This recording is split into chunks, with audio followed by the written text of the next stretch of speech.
Everyone happy? Everyone press the button? Perfect. I'm Paul Newton. I'm a magician by trade, and I love what I do for a living. I'm going to tell you about mental theft and how I ended up where I am now. To start off with, I do a lot of military gigs. I do a lot of magic for people that are officers within our military, and I love doing them, giving these guys a chance to let their head down and have some fun. And I'm part of the way that they get some laughter out and just try to relax. Now, about 4 years ago now, it's coming up to 4 years that I did this gig. It was up in Leeds. There was an officers' mess. There was about 400 people there, and I'm running around trying to do as many magic tricks as I can. I go to this one table and there's 6 people on it. 3 guys, 3 girls, all dressed in their finery and got medals on their chests and everything. And I'm doing some magic for this table. And let's just say one of the guys was an absolute git. Okay, he was a heckler, and he wasn't one of the nice hecklers. He was one of the magic's not real, I hate magicians, I can't believe I'm here watching this. But everything that I did left him dumbfounded. He still kept saying things like, I know how you did that, that won't work on me, and all of this kind of rubbish. So while I was doing the magic, I decided that I'm going to have him. I decided I was going to do some mind reading on him while I'm doing magic tricks for other people. So I did. At the end of my session at that table, I wrote on the back of a card some bits of information. Those things were the PIN number for his credit card, his username for his computer, his password for his computer, his mother's maiden name, the name of the first road he grew up in, and the name of his first ever pet dog. I handed him this card and I said, you know magic's not real, and therefore there's no way I could know any of this stuff, is there? Please don't show it to your friends, but do let me know how well I did. He turned the card over, looked at it, and he then said a load of expletives that I cannot say today. He then looked at me and went, how did you do that? And I said, well, must be mind reading, because, you know, magic's not real. And I walked off. I explained that I now had to go and entertain loads of other people, so I walked away. I got about 10 meters away from that table, and this guy grabbed me, spun me around and said, I need to have a word with you. Now, those of you who have met me know I'm not exactly a small bloke. For someone to be able to spin me around on the spot, they're quite big. Secondly, if you are ever in a building where you are probably the only person that is not armed with a gun of some kind, and somebody grabs you and says, I want to have a word, you tend to listen. So I did. And he said to me something I'll never forget. He looked at me square in the eye and he said, is mind reading real? Now, if I'm ever at a wedding, if I'm ever entertaining anywhere and a child comes up to me and asks if magic is real, the answer is yes. If they ask me if Santa is real, the answer is yes. To those of you who are still big kids, Santa's real, I promise. Good. I then thought, let's mess with him a bit more. So I said to him, I'm going to ask you 3 questions and you need to answer honestly to all 3 questions. And then hopefully you will have the answer to your question. And he said, okay. Said, step number 1, could I have brought a stooge or someone with me today that is helping me? Maybe they're nicking that information off of you and they're feeding it to me in some way. He said, no, I'm in charge of the gate. I know that they will have checked your car thoroughly and they will have checked your passport to even allow you into the base. And I went, perfect, so you know nobody else has come with me. And he went, no chance. So number 2, would those people at your table have helped me get that information rather than help you keep it secure? And he went, no way. I trust those people with my life on a daily basis. There is no way they would have helped an unknown person get that information. I went, brilliant. Question number 3. If you've answered honestly to those first 2 questions, how is mind reading not real? He then said a load more expletives, which again, I'm not going to say today. It's far too early for that. And he looked at me and he said something that I will never forget. Now, legally, I'm not allowed to say this bit. If you read my book, I've actually changed the story slightly in the book.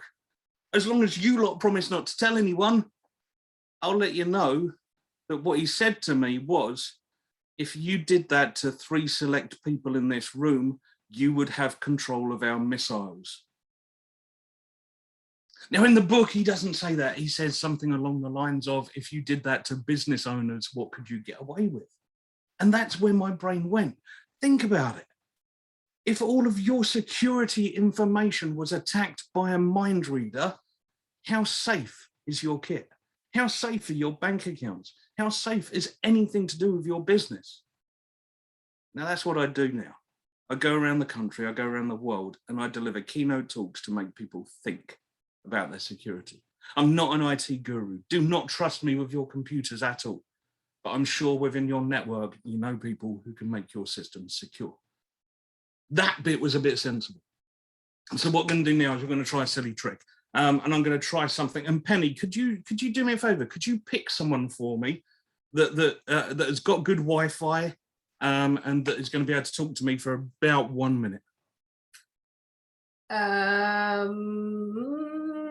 Susie.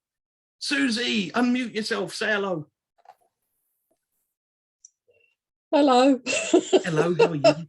Right, Susie, I apologise that you got picked on for this, but in my hand I have a bit of card. Now, on that bit of card, there is about 13 or 14 words. I'm not going to show them to you purposely, and you will see why. What I'm going to do, Susie, is I'm going to move these scissors up and down that bit of card, and you're going to shout stop. Now, I'm going to move slowly, and I want you to shout stop really confidently, and I'm going to try and stop as close to where you say it as possible, depending on any delay that we've got in sound, okay? So I will move slow. I just need a big stop from you when you want me to stop. Stop. All right, up there. Is that okay, Susie? Yes. Perfect. Right, I will cut straight across there where you shouted stop. I'm going to try and keep these on camera so you can see all of the words. Okay, so we've got window there, we've got house, we've got, do you see a magician just there? You've got, now the funny thing is that you cut through near at the top one word, and that word is lolly. Lolly. Now, honestly, Susie, we haven't spoken before. I didn't say to you I need you to shout stop about 2 centimeters from the top or anything silly like that, did I? No. Perfect. Now, this is the bit that's going to mess all of you up. Since I got here today, there's been an envelope stuck to that pinboard just there. Since I started talking, I have not gone anywhere near that envelope. I'm going to go and grab it now, and I'm going to try and keep it on screen. So we literally have envelope just there. It says cut word on it. Weird, huh? That might be involved in something Susie just did. I'm going to open that envelope, and I'm going to show you guys there is only one piece of paper in the envelope.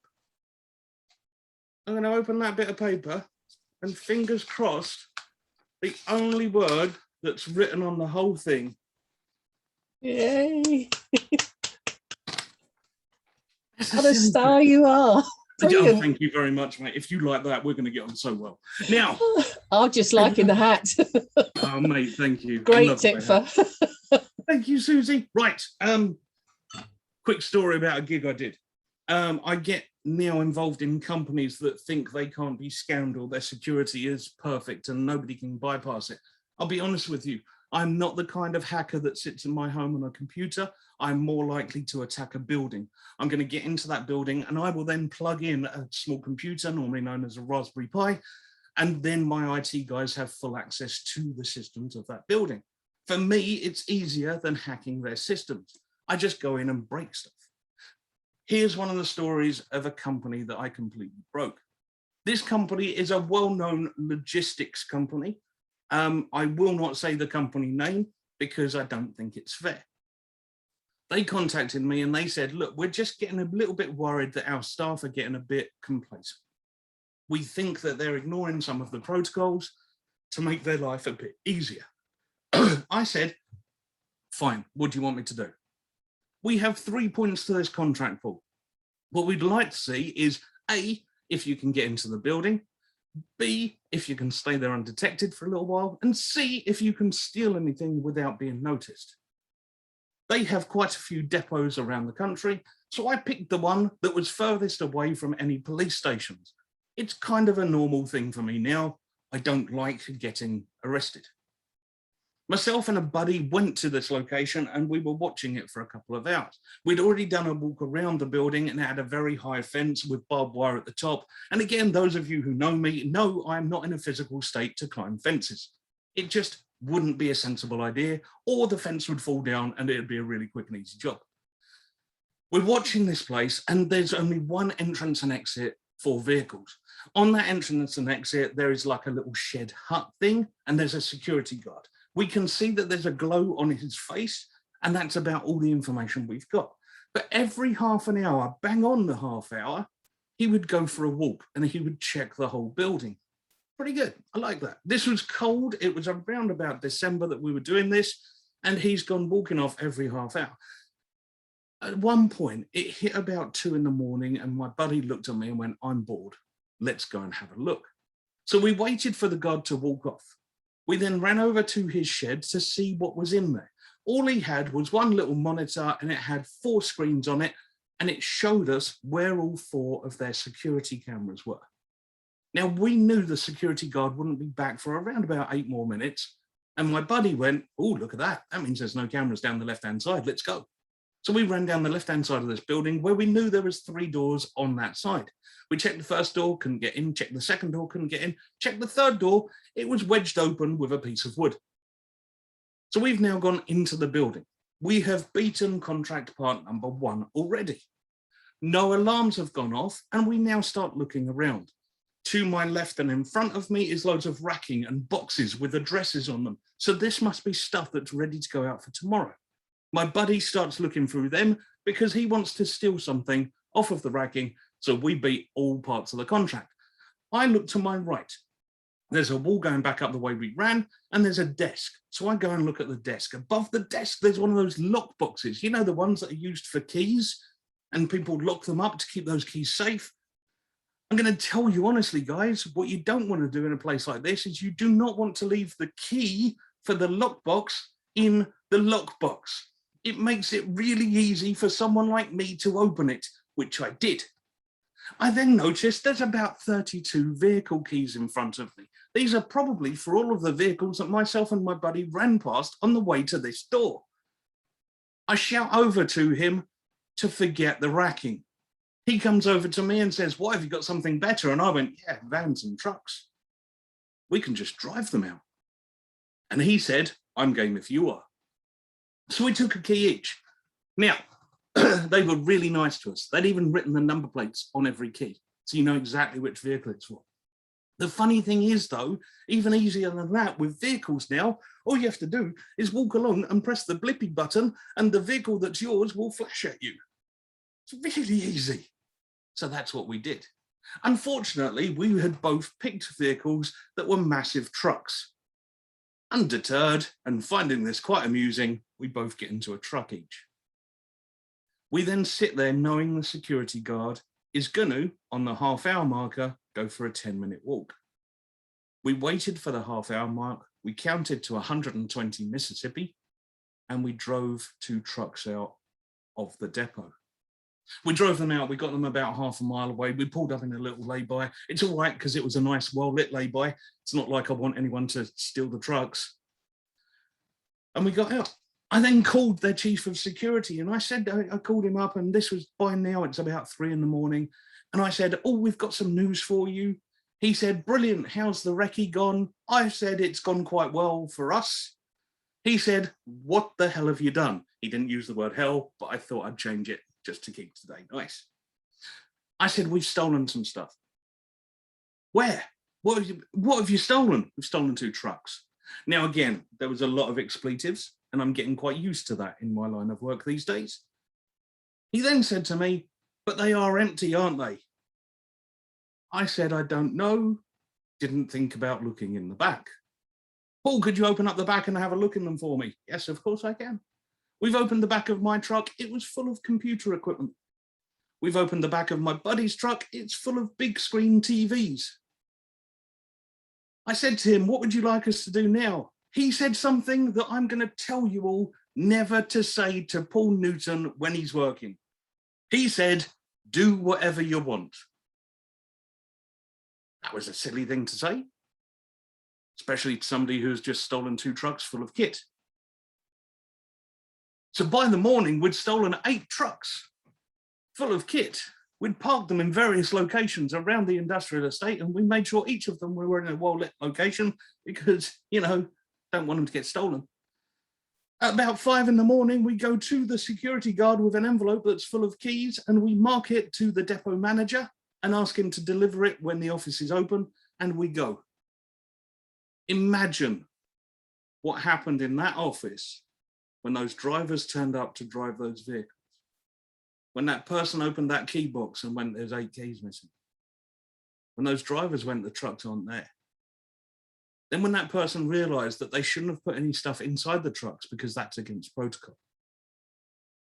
Is the stupid part. If somebody had given that security guard in the shed an extension lead with more than one socket, he would have had a heater in there and not felt like he had to go for a walk every half hour just to stay warm.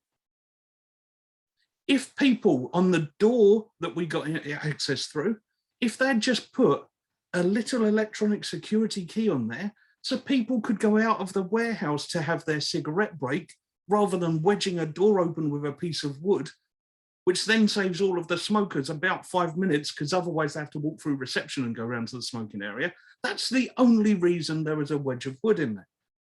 And lastly, if that person had stopped leaving the key in the lockbox, I'd never have got those vehicles. 3 ridiculously simple things that meant I could steal about £5 million worth of kit. That's what I do.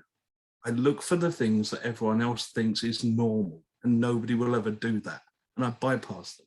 Now, I know Penny's worried about time. I know that I don't have loads of time today. So Penny, if you want me to shut up at any point, just say so, okay? But let's do another quick trick. This one's just silly. I get 2 elastic bands.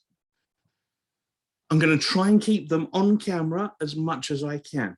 We literally put one behind the other like that. Can everyone see that, okay? Awesome. We check they're trapped by doing that. Definitely not going to go through each other, definitely trapped one behind the other. I always check them twice because people don't trust me very much. But when you rub them, one goes through the other like that. Now, a lot of people see that and they say, oh, I didn't see how you did it. There's got to be a way. I wasn't looking close enough. So this is the moment to pin me on your screen to make the screen bigger if you want to. We're going to do it again. We'll go a bit quicker this time because let's be honest, it's just 2 elastic bands. There's one behind the other like that. We do the first check and they're definitely trapped and staying there. Everyone good? We do the second check and I swear to you, it's just here. You rub it and you just feel it go through like that. Penny, how much longer have I got? I'm happy with you. Is everybody happy? Penny's at the point where she doesn't care because she's liking the magic tricks. That's all it is. Okay, right. I'll do one more story and one more magic trick, and then I promise I will leave you guys to have an awesome Wednesday. Okay, do that one. I got contacted by a well-known bank, and I really cannot say which one this is. I was in London and their security team had asked me if I could remove anything from one of their banks and prove that I could do so. Myself and my buddy, we've booked a London hotel for a couple of nights. We're doing a recce on the building late at night. And I'll be honest with you, we looked at this place at about 1 in the morning. There was so many police around. There was so many cameras around. The door, it was like Fort Knox. There was no way we were doing this at nighttime. This recce took us a maximum of about 4 minutes. We just went, no, this isn't happening.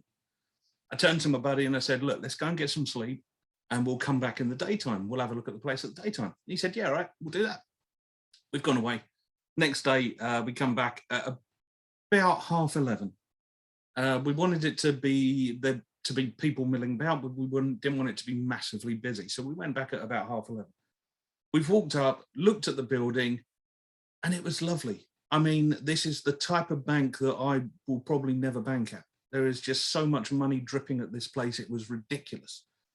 We've stood outside for about 30 seconds, and I said, right, if we stand here much longer, we're going to start getting watched by their security. I'm going to pretend to be a customer and just walk in and see what happens. So I did. My buddy then backed off and kind of did it in a way that 2 friends who are parting ways would. And he went, yeah, all right, you have fun, mate. You have a great day and I'll see you later.